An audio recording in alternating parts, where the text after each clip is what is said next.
All right, let's open our Bibles to the book of Revelation. Very fitting. Let's talk about an oppressive and evil government that's killing its people. That's a joke. Or is it a joke? I'll let you decide that. Revelation chapter 12 is where we are. Revelation 12, we're going to start in verse 1. Hopefully, in fact, I pretty much expect we'll do the whole chapter tonight and hopefully go into a little bit of chapter 13 as well. But this is a fun chapter. It is the most that we've gotten so far, maybe since chapter 4, maybe, that is just overladen with symbolic imagery and with fantastical visual. We've had a lot of that, of course, but a lot of it also has been steeped in, the actions and the doings of angels. And we have enough familiarity with that going back through previous books that we can kind of have a frame of reference for what that might look like. But some of this stuff is just beyond the bizarre. And that's what you're going to get when you get into chapter 12. So I won't say anything else by way of introduction. We'll just dive into it and we'll see what we see.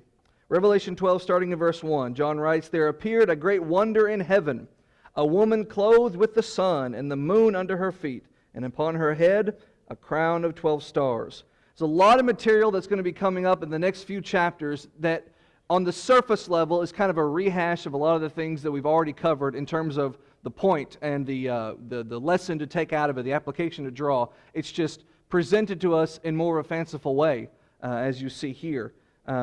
We have previously, leading up to this chapter, John, remember, went to the giant angel who was 1 foot was on the land, 1 foot was on the sea, and he took from him the little scroll, and he consumed the scroll, and it was sweet going in, it was bitter going down, that sort of thing.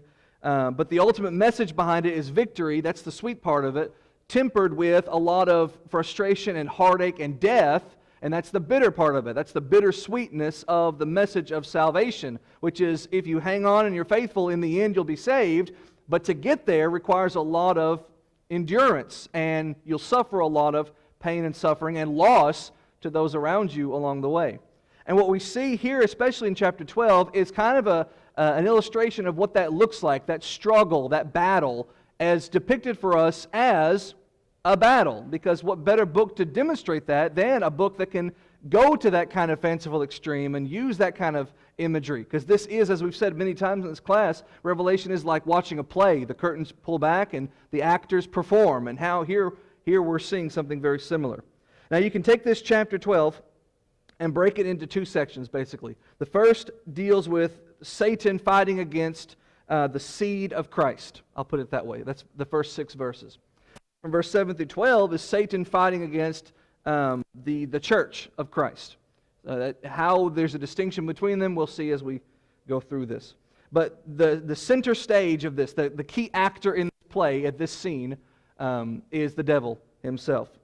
And having said that, much of what you can say about the devil, you can apply to Rome, who's the specific evil government at the time of Revelation, and much of what you would naturally immediately say, oh, this is Rome, you could back it up and you could say, well, this is in general the devil. Because as this book or this chapter will make very clear, Rome is really nothing more than just the instrument of violence the devil wields against the world and specifically the Church of Jesus Christ.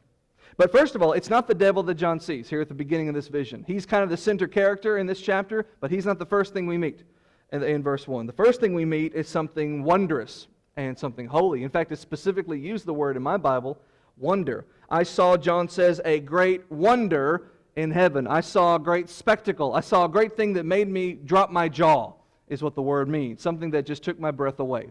Now, I don't know the particulars. I have a hunch, based on something in chapter 13, that what John is doing here is he's on the Isle of Patmos, and he steps out, in my mind, as I interpret it, he steps out at night and he looks up at the stars, and he's permitted by inspiration to see this wondrous sight in the starry host above him. This constellation comes to life, essentially. And it is a constellation of a woman. And there are 3 peculiarities given about this woman. And I could try to draw her, but it's going to be, I hear the chuckles already. It's going to be inadequate. But let's have a little fun, all right? Every woman has a head, and we'll just give her one of these. She looks like Aunt Jemima, but that's all right. Looks like she'd be on the top of a pancake bottle.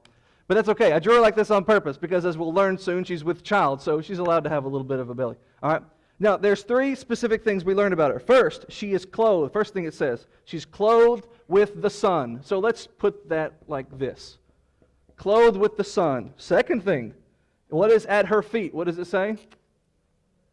Yes, the moon is at her feet, which we'll illustrate like that. All right? Looks like an angel inside a ball, but that's the moon, we'll say. The moon is at her feet, and the third is, oh yes, what does it say? 12. 1, 2, 3, 4, 5, 6, 7, 8, 9, 10, 11, 12. All right. She has a crown of 12 stars. Now that third one, maybe, if you're following along with Revelation and the way it uses numbers and grabs your attention with certain numerical values, 12, that's a very Christian kind of number. It's a very biblical number, not just Christian. 12 tribes of Israel, 12 sons of Abraham, 12 apostles of Jesus Christ. Here is a person crowned, a royal term, with 12 stars. All right? But also clothed with the majesty of the sunlight, and standing upon, at her feet, this woman's feet, is the moon. Now, one thing I would caution us against doing, not to do, is to try and pick out these three particular elements. Or what does the moon necessarily represent? Or what does the sunlight represent? Or what does the crown of stars represent? You could do that and you might hit the bullseye. You might land on what it actually means, what John meant and what the Spirit meant when he inspired it. But I would say, look at the totality of it. What are those three things? Here is a person that is completely wrapped in the sun, the moon, and the stars. A biblical term, to an audience that would know biblical terms, a biblical term for creation. So the Bible frequently talks about the sun, the moon, and the stars, the sun, moon, and stars, to talk about all of God's creation. So here is a person that is completely ensconced in creation, completely surrounded by all of God's creation. So who is this person? The first thing that people do as they go through this, and we didn't read the chapter, and then we didn't read it in its totality, we just read the first verse, so we're going to keep reading in a second. As we go through this, your mind, I bet you, and I'm going to poison you, I'm going to inject that thought in your mind, so maybe you weren't, but you're probably going to now, is think of Mary. You're probably going to think of Mary. Here's a woman with child, and she gives birth to the child, and this evil red dragon, the devil, spoiler alert, goes after the child. Oh, that's Mary gives birth to Jesus, and the devil attacks Jesus. But that is way too surface level for Revelation. That is, if you remember last week, that is only hitting the first point. That's the obvious thing John wants you to connect. But from there, you have to make application. Don't confuse understanding with application. Know what it is, and then know why it is. So, yeah, I think you're supposed to draw the obvious connection to Mary and Jesus and the devil. But then from that, draw your connection, I think, to Jesus, his church, and Rome.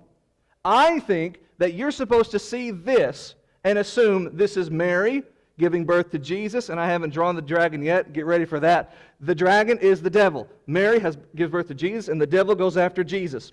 The temptation in the wilderness or the cross, what have you. You can put your own idea there.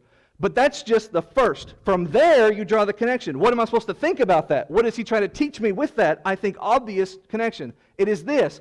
Jesus is a type of Mary giving birth to the church who is attacked by Rome. Just like Mary gave birth to Jesus who was attacked by the devil. And what John will do throughout this chapter is use the story, so-called, the account, the history of Mary, the child Jesus, and the devil going after them to teach us how Jesus gave us his church, and the devil goes after the church through the Roman Empire. And how that cycle kind of repeats. See, it's not enough for us just to conclude from this text, oh, I'm reading this, and it's very clearly talking about, yes, the devil went after Mary and baby Jesus. So what? We already know that. We've already read Matthew. That's the first book of the New Testament. We're reading the last book of the New Testament. And all people reading the book of Revelation, even though they don't have it bound in leather, they've all read Matthew. They know the story.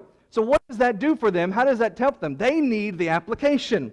And the application is, just like the devil went after Mary and baby Jesus, so too does Rome go after the church of Jesus Christ. And just like the devil, later in this chapter, is smacked down by the heavenly powers, so too will Rome be smacked down by heavenly powers. That's the idea of Revelation chapter 12, as I see it. I think we do a disservice to it by just cutting it off halfway and saying, oh, this is just a retelling of Matthew chapters 1 through 4. I've already read Matthew 1 through 4. That's nothing new to me. I need the point. as I'm going through this persecution in Ephesus and Philadelphia and so forth. Look at verse 2. About this woman, we read these words. She, being with child, cried, travailing in birth, and pained to be delivered. So she's not just pregnant with the child, she's about to give birth to the child. In fact, she is giving birth. It says travailing in birth. She is giving birth to this child. And pain to be delivered. So this is a hard delivery. Verse 3.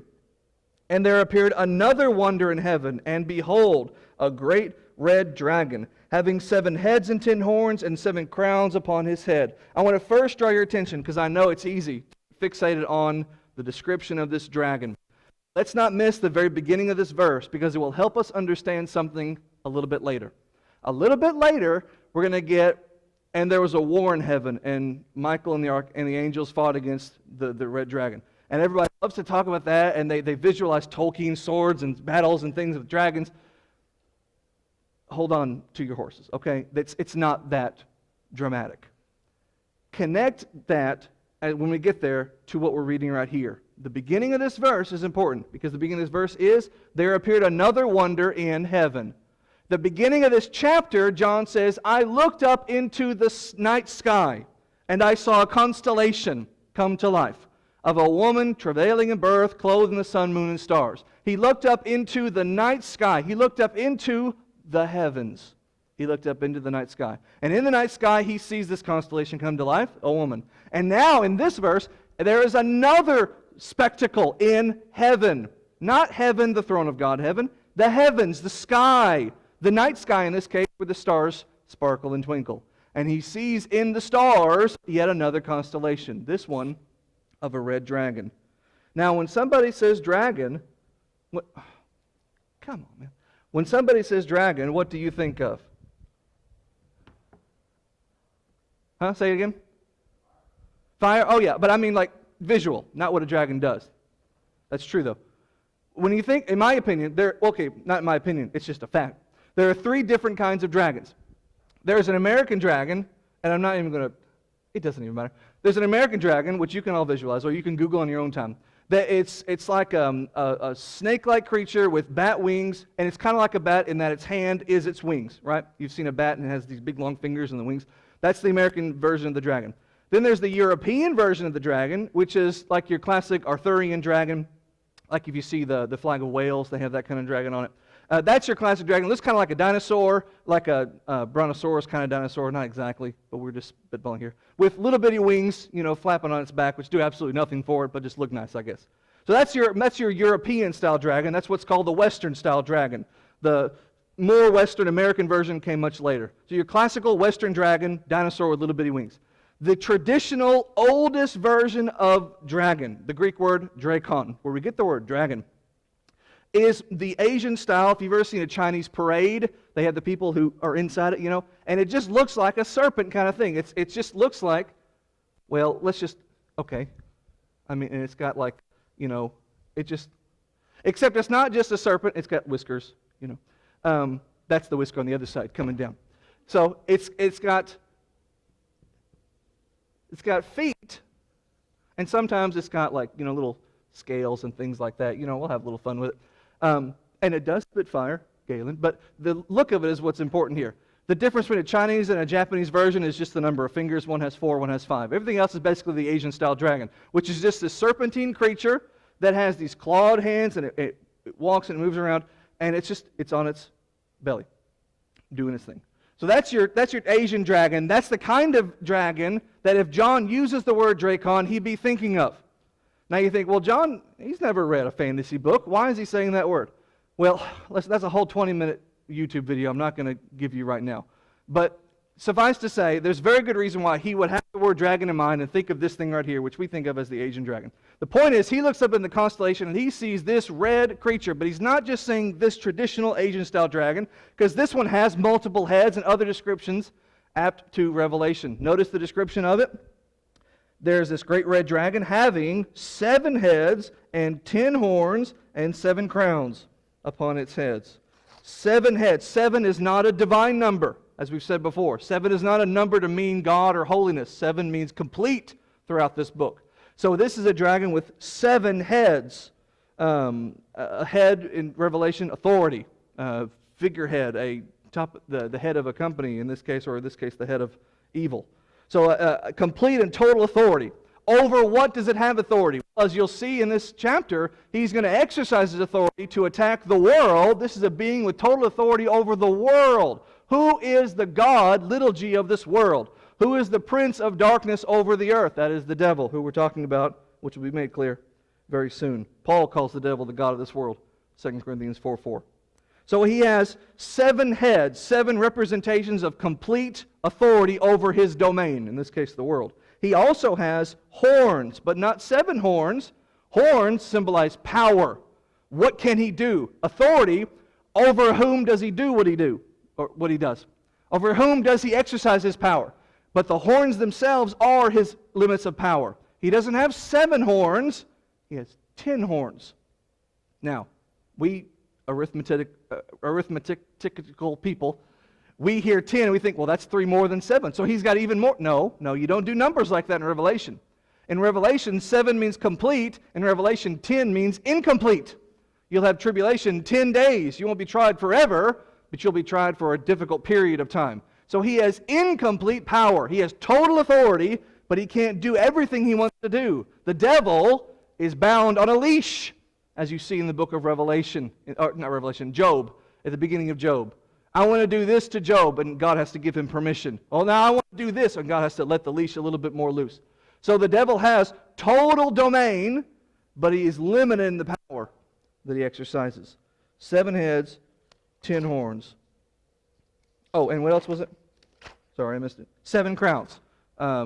Rulership, dominion. There's no other devil but the devil. There's no other prince of darkness but the prince. He's got complete and total rule over this world. Verse 5. And she, the lady from before, brought forth a man-child, who was to rule over all nations with a rod of iron, and her child was caught up unto God and to his throne. Curious. This woman who is with child, as she delivers her child, she delivers not a baby, but she delivers a full-grown newborn, a man-child. She delivers a fully grown person who is to rule over the nations with a rod of iron, a symbol of authority, like a scepter, like a king's scepter. And her child was caught up unto God and to his throne. So clearly this ruler is not an evil one. This, we'll say ruler twice. This ruler is not a domineering one like the devil who's exercised his power to hurt people. This one has connection to God. Well, obviously, I'm supposed to draw the connection to the holy heavenly ruler of the earth versus the unholy dark ruler of the world, the devil, and the battle that's going to come between them. This is the devil on one side, and this is Jesus on the other. But remember, that's just the first conclusion, the obvious conclusion I'm supposed to draw. In fact, I'm not even supposed to draw the conclusion. John's going to flat out tell me this as we go through the chapter. So therefore, from the knowledge, I have to make the application, get the connection, and go to the next level. You've got the devil going after the new Jesus. If that's Jesus, then the woman must be Mary. That's this right here. That's this connection. From there, I have to make the application, which is Jesus is like Mary giving birth to the church, and the church being persecuted by the weapon of the devil, which is Rome. But we'll see that as we go through it. Verse number 6. I feel like I skipped a verse. I skipped verse 4. Well, I'm sorry, everybody. I knew I missed that part. Look at verse 4. Back up a verse. And his tail, the tail of the dragon, drew the 3rd part of the stars of heaven, and did cast them to the earth. And the dragon stood before the woman which was ready to be delivered, for to devour her child as soon as it was born. All right, that's my bad, y'all. It's kind of a critical verse here. Look at that verse 4 again. The dragon's tail pulled up, drew, like he was drawn from the heavenly sky, all these stars, a 3rd part of the sky. The 3rd part is a phrase commonly used in this book, as we've seen before, to refer to the Roman Empire. So he draws the 3rd part of the stars and casts them to the earth. This is the devil essentially pulling back its tail. If you're looking at the devil in the stars like a constellation, its tail makes up all these stars. Its tail makes up a 3rd of the stars, and it's whipping its tail up and smacking it down to the ground, right? You've seen animals do that. So it's taking its star and it's crashing down to the earth. So it's taking its instrument of violence and it's attacking the earth. Rome is the instrument of the devil being used to attack the earth. See, I make the obvious connection, this is the devil. From there, I have to conclude, without John telling me, because John can't tell me, by the way, guys, this part is Rome, because the Romans are reading this. They don't care if John tells you that the devil is evil. The Romans don't believe in the devil, but they believe in Rome, and they certainly don't want to hear Rome is this big evil creature that's trying to terrorize you, but they'll lose in the end. So he has to keep that part of it concealed. So he makes the obvious connection, this is the devil, and then drops the subtle wordplay.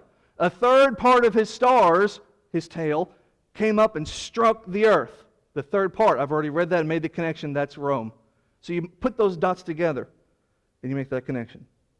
And something else, the dragon crouches in front of, kind of lies in wait, ready to pounce before the woman as she was ready to deliver her child, ready to specifically devour the child as soon as it was born.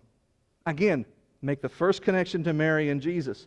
Did you know the rabbis like they're a pop band, did you know rabbis in the Old Testament had this tradition among them? They had this saying, and they would tell it to mothers before they were to give birth. They would say, every Jewish mother, before she gives birth, has the devil watching over her shoulder. They would say the devil's always watching over the shoulder of a Jewish mother about to give birth because they want to see the delivery. They want to see, is this the one that was prophesied in the garden? That from the seed of woman would come the deliverer of humanity and the destroyer of the devil. And so the rabbis would always say, the devil's over your shoulder, you're about to give birth. That's their saying. The devil's watching to see the child you would give birth to see if that child is his arch nemesis, in other words. Although C.S. Lewis would say, Mark, the devil's not the arch nemesis of Jesus. Michael is the arch nemesis of the devil. But anyway, the point is, the devil would crouch over to see his enemy, Jesus, if that's going to be who it was. Well, now this is the one. You see the star in the shape of the woman giving birth, and the devil is crouched, ready to see, is this the one? Because I'm going to devour it if it is. And as you see in the verse we already covered, verse 5, she gives birth to this one who would rule the nations with his iron rod, and her child is caught up unto God and to his throne. Think of it like this, in the way that it's laid out in this chapter. You first are introduced to this woman who is with child, and then to the enemy who takes control with his 7 horns or 10 horns and 7 whatever. This powerful being with limited authority, right? This being who has dominion over the world, right? And he is introduced in that way. But then after that, you get the pregnant Mary, the devil who rules the world, and then Mary gives birth. In that order. After you introduce the devil as the ruler of the world, you're introduced to the born Jesus, who is described to you in this chapter as the one with the scepter of rule. Well, now wait a minute. He's going to rule the world? Is that what it says?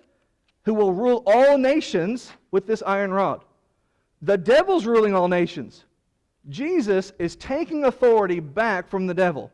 Before Jesus came along, you were the devil's subject. The devil was your king because you chose to submit to him in sin.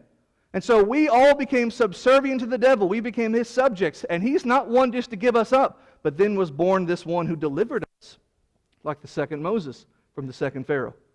So this one who delivered us from sin and who freed us from this tyranny of the devil.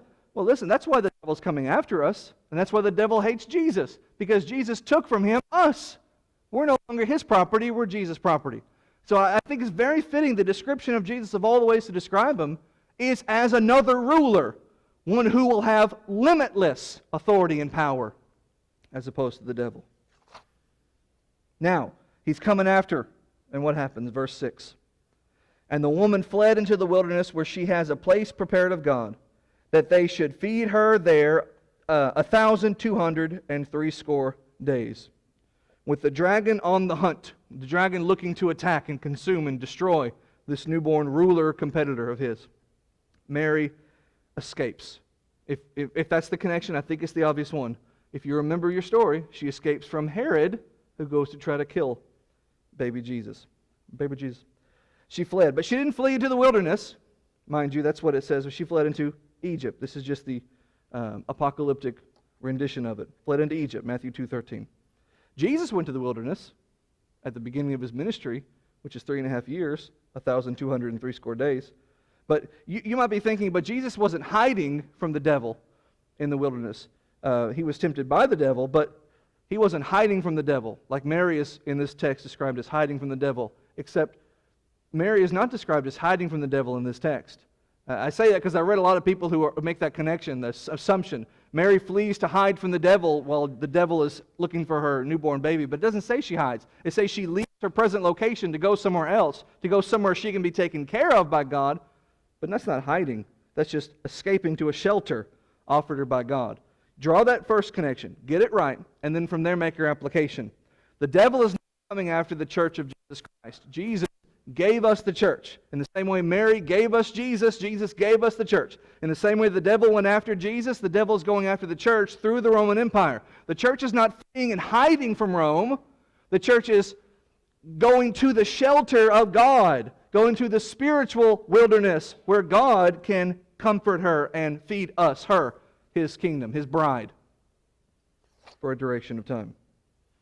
So I hope I'm making sense with that. You may not even agree at all. That's just the way that I see it. I just think you're shortchanging the chapter. If you only get out of this, it's a retelling of Mary giving birth to Jesus and running from the devil. It's too surface level. There must be an application, because there isn't every other chapter of this book. And so I feel like the application is the church, being persecuted by the Roman Empire and fleeing into the shelter of God. Now look at verse 7. And there was war in heaven. And if you're a premillennialist, or if you're someone who teaches this book, kind of willy-nilly, you take pieces here and there to teach some other random crazy thing.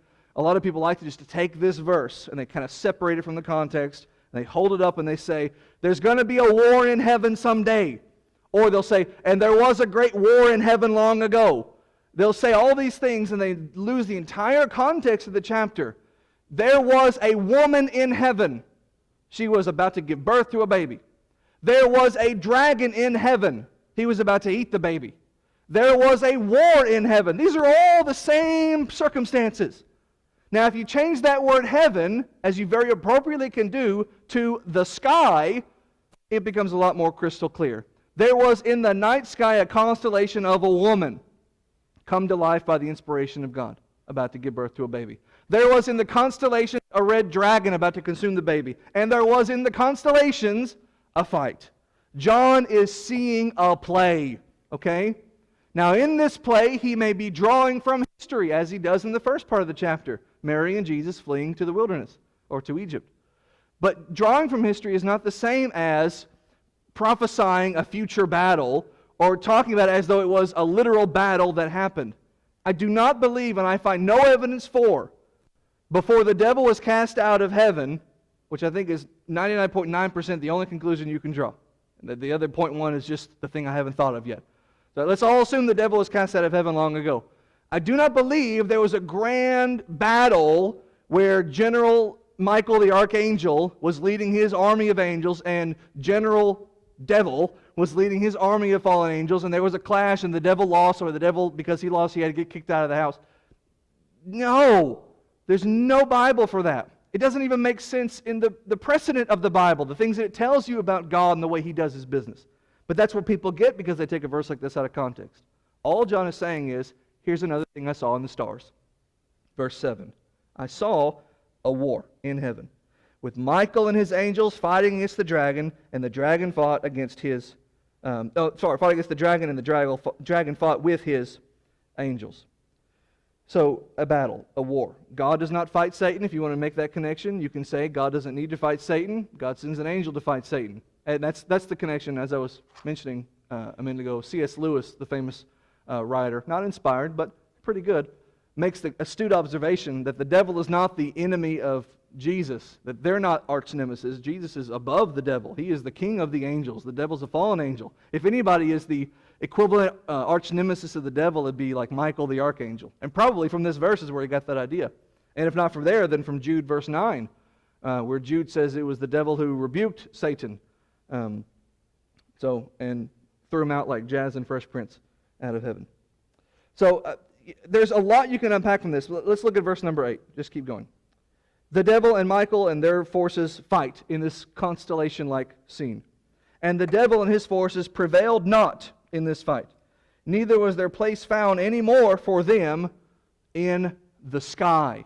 You see how people could very easily, by taking this out of context, see this as, this is talking about when the devil was thrown out of heaven. Well, maybe That's this right here. Maybe he wants you to make the obvious connection, but then what's the application? What's the point? What's the real thing you're supposed to get out of that? It's not just, if that is what it is, it's not just, oh, this is just John reciting the devil getting thrown out of heaven. There must be a grander point to that. So let's see what that might be. Look at verse 9. The great dragon was cast out, the old serpent, called the devil and Satan, who deceives the whole world. He was cast out into the earth, and his angels were cast out with him. Well, I thought the devil was cast to hell. Well, as a matter of fact, the devil will be cast to hell. If you read Matthew 25 up close with a magnifying glass, what the Master says is, depart from me to the place prepared for the devil and his angels. I always took it to mean the devil is living and active and working, and then at Judgment Day, all will be judged. And I take all to mean all. And all of us will be cast. Not all of us. The condemned will be cast to the place of eternal fire, which has also been prepared for the devil and his angels. But that's getting too inside baseball. Let's not miss the point of verse 9. Again, verse 9. The great dragon was cast out of the stars. That's the play he's watching. He's thrown off stage. Who is the one cast out? The old serpent. Old serpent. Dracon, same word. Called the devil. The word means the false accuser. And Satan. The word means adversary. So here's the one who is the liar who's always trying to get you into trouble. Who is the constant antagonist to you as the enemy of all things holy. The adversary, the false accuser, the old serpent, which I think is a description of his appearance. It certainly is in the book of Genesis. Who deceives the whole world. He was cast out into the earth, and his angels were cast out with him. What we're going to see as we go through this is his being cast to the earth is told for us to describe for us why the devil is so active in the world. Why the devil doesn't leave us alone. Well, because he's not present and welcome in the sky anymore. He lost the battle, and he's thrown down, a symbol of defeat. He's, knocked down. But then down, he's not out. Down, he's vengeful. Down, he is thrashing like a loser who just doesn't want to give up the fight. And he's trying to take all of us with him. Tie this back in with the beginning of the chapter. The devil is depicted as this powerful ruler. He's got the horns, he's got the crowns, he's got the power. And then along comes this other one who is born, who also has a scepter, a rod of iron, who also has power. And that sparks a battle to see who is going to have the power, who's going to have the dominion, over what? Over you and me. What is this war we're talking about? It is not some grand heavenly pre-creation battle. What we're learning about, which is very relevant to Revelation, is the war for your soul. What is this book about? Revelation 2 verse 10. Be faithful unto death, and I'll give you the crown of life. Do not give up the battle with the devil. Because as you read right here, the devil has already been cast down. He has already been defeated. He's already been picked up and slammed like a wrestling match. He's already been completely taken out. Why would you side with a loser? He has already lost. There was a war in the stars, and the bad guy lost. Don't be on team bad guy. That's team loser. Look at verse 10. And with his defeat, verse 10, I heard a loud voice in heaven saying, now is come salvation and strength, and the kingdom of our God, and the power of his Christ. You see who we're talking about? He makes it clear, the first connection, the devil and Christ. Now is come salvation and strength in the kingdom of our God and the power of his Christ. For the accuser of our brethren is cast down, which accused them before our God day and night. You might ask, where's the Roman Empire in all of this? Well, if it is the case that this starry woman constellation, you're supposed to see that and think, Mary giving birth to Jesus attacked by Satan. If it's the case that that is representational of Jesus giving birth in a quasi-sense to the church, then Rome is the type of the devil who is attacking the church. And what you're reading here is a promise, a prophetic promise, that just as the devil is defeated, so too will Rome be defeated. Now, when will the devil ultimately be defeated? At the final day. So even if Rome is not defeated until the final day, the Roman Empire will still be defeated. But we know history. The empire was defeated before that. So that's the promise of the book of Revelation. Just as much as you can take it to the bank that God will defeat the devil and has, he will defeat the Roman Empire and will. That's the point. We miss that when we try to focus on the spectacle, the wonder, the garnish that is just there to muddy up the message enough for the Romans not to understand what they're reading. Too many people fixate on that, and they miss the point behind it. They focus on this and not the this. Verse 11. And they overcame him, the enemy, by the blood of the Lamb, and by the word of their testimony, and they loved not their lives unto death. This is an amazing verse. In fact, it's probably my favorite verse in the chapter, if not one of my favorite verses in the whole darn book, and especially because it comes right after the verses that everybody focuses on in chapter 12. Everyone talks about the spectacle verses in this chapter. The woman and the stars, the devil and all that, the dragon. But look at the beautiful way this verse is phrased. They overcame. Now that's talking about us. That's talking about the children of Jesus Christ, the church of Jesus Christ. We overcame the devil by the blood of the Lamb. What was our weapon that we used in this war to subdue the great enemy?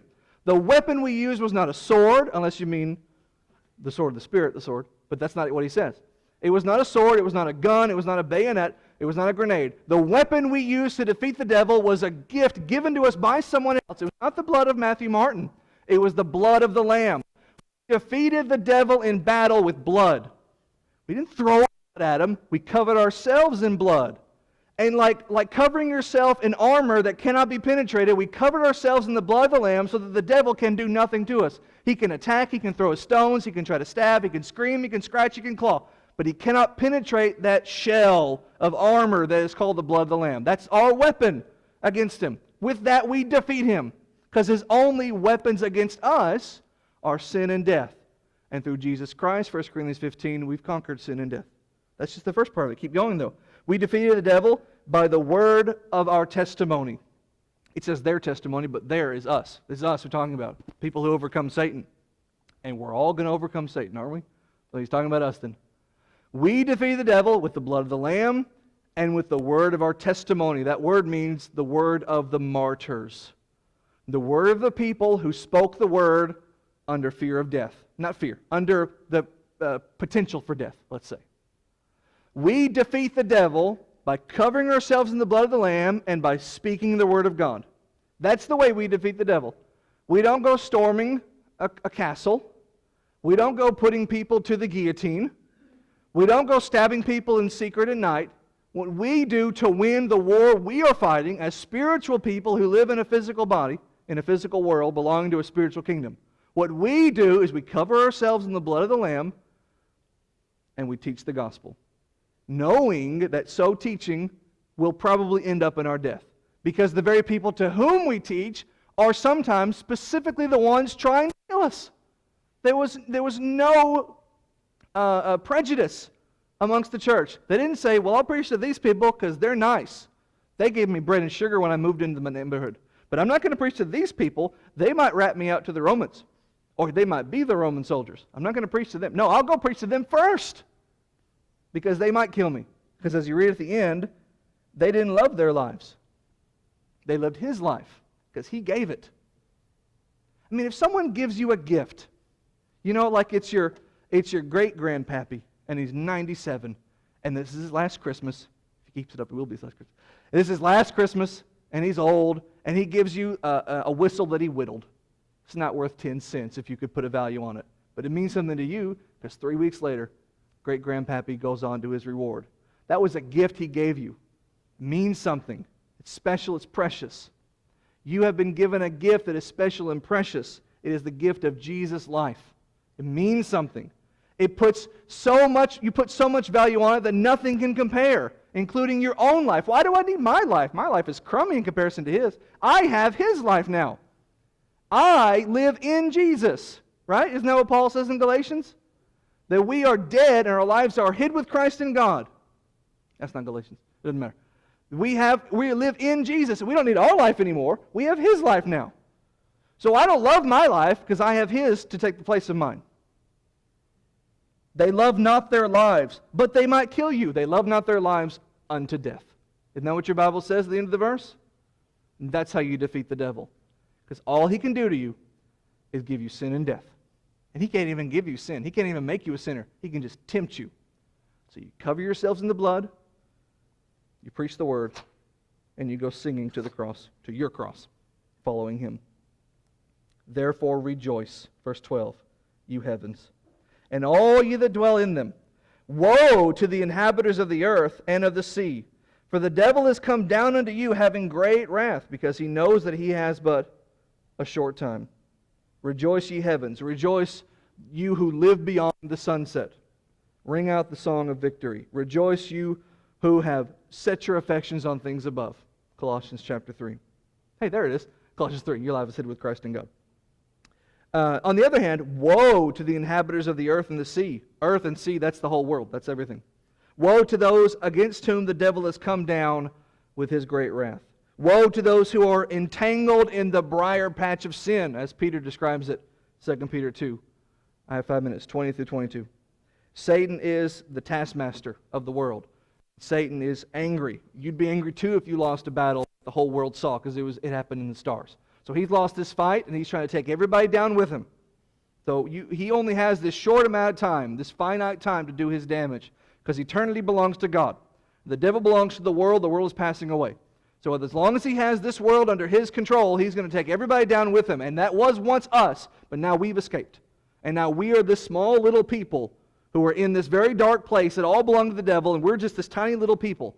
And because Jesus tells us to shine our light, we're this tiny little group in this very dark place that's just radiating a light that says, come get us.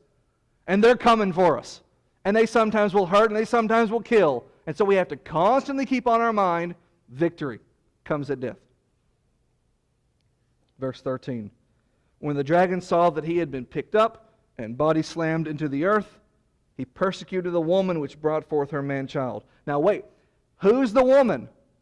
In this part of the understanding, it's Mary, but the application is Jesus Christ. He persecutes Jesus Christ. But wait, I thought he was persecuting the church, not Jesus. But when you persecute the church, you are persecuting Jesus, right? Isn't that what he said to Saul of Tarsus? Saul, Saul, why do you persecute me? Saul had never, to my knowledge, laid a finger on Jesus. But he persecuted the church of Jesus Christ. Jesus takes it personal. Acts 9:4. So he's coming after the church, and he's using Rome to do it. Verse 14. And to the woman were given 2 wings of a great eagle, that she might fly into the wilderness, into her place, where she is nourished for a time and times and half a time from the face of the serpent. Time times half a time, that is a Daniel reference. It's also a Revelation reference to this period of time that's come up a lot recently, 3.5 years. Time, year. Times, 2 years. Half a time, a year, 3 years and a half. Which in your Christian's mind, you think of the ministry of Jesus maybe. So maybe it's a reference to, as long as you're ministering, as long as you're following in Jesus' footsteps, the devil will be coming after you. Or maybe it's a reference to the devil's ministry of evil. As long as he's doing his work, you're going to be suffering and hurting. However you want to make that connection, the point is, he's coming after you. And while he's coming after you, what does the text say in verse number 14? God is taking care of you. He's not leaving you to twist in the wind. The devil's coming after, and the woman is given 2 wings of a great eagle, that she might fly into the wilderness. Mount up with wings as an eagle, Isaiah chapter 40. Run and never be weary. Walk and never faint. Right? Isn't that how the song goes and the text? So she is able to be protected. Not spared necessarily, but protected. Some might die, but overall, the kingdom will stand. Verse 15. And the serpent cast out of his mouth water like a flood after the woman, that he might cause her to be carried away of the flood. Well, this is just fantastical, imagery. He's trying to kill. He's using every arsenal at his disposal. Opens his mouth and out forms or spews a flood. What connection you draw to that? You might think of the Noahic flood, but that was God created that flood, not the devil. On the other hand, God created the flood because the devil was so evil. But in this case, I just think it's interesting. In fact, to add back with what Galen said earlier, that this dragon spews not fire out of its mouth, but water, a flood. I don't know if there's any symbolic meaning behind that, but the devil tries, in other words. I got nothing, is what I'm trying to say to you. I don't know. He spits water instead of fire. He's not that effective as a dragon. Hey, maybe that's the point. He's a really crappy dragon. Pardon my language. Verse 16. And the earth helped the woman, and the earth opened her mouth and swallowed up the flood, which the dragon had cast out of his mouth. The earth opened its metaphoric pores and just soaked up. In other words, whatever the devil tried to do, God had a counterattack. As the woman is fleeing from the devil is giving chase, and as the devil tries to destroy, God is there. We always are going to quibble. We're always going to misunderstand. We're always going to question, what does this part mean? I just want everybody to zoom out for a second and realize we can all understand the big picture. And the big picture here is the devil is coming after us, and whatever he does, God always has an answer. He keeps boxing him in. You try this, I'll do that. You do this, I'll try that. Whatever you try, I'm going to have an answer so that you cannot completely eradicate my kingdom on earth, is his point, I think. 17. And the dragon was, the King James says, wroth. The word means angry, frustrated with the woman. And he went to make war with the remnant of her seed, which keep the commandments of God and have the testimony of Jesus Christ. I know, it's muddied. You know, is the woman Christ or is the woman the church? Is the woman Mary and the woman Jesus? It's muddied. Maybe intentionally so. I'm almost done. In fact, I think this is, yes, the last verse. The point, though, is the devil is angry that he cannot accomplish what he wants to do. His one prevailing mission now is to destroy Christianity. Right now, he's using Rome to attack the church in the first century, but he'll use whatever tools necessary to attack us today. The point is, I'm almost done. He is angry, he makes war, he fights, but he loses because he's fighting against people who keep the commandments of God. He will take all kinds of people. I'm almost done. He'll take all kinds of people who will not keep the commandments of God. He will take any of you right now if you disobey God. But as long as you stay faithful to God, he cannot touch you. You cannot go to hell unless you want to. It's as simple as that. So if you keep the commands of God and you have the testimony of Jesus Christ, you will be saved. That's not blasphemy, that's Christianity. As long as you stay faithful, you will never have anything to worry about. You slip up and you get eaten. All right, that's chapter 12. Sorry I ran a little long. We'll pick up with chapter 13 next week, and it's just as crazy.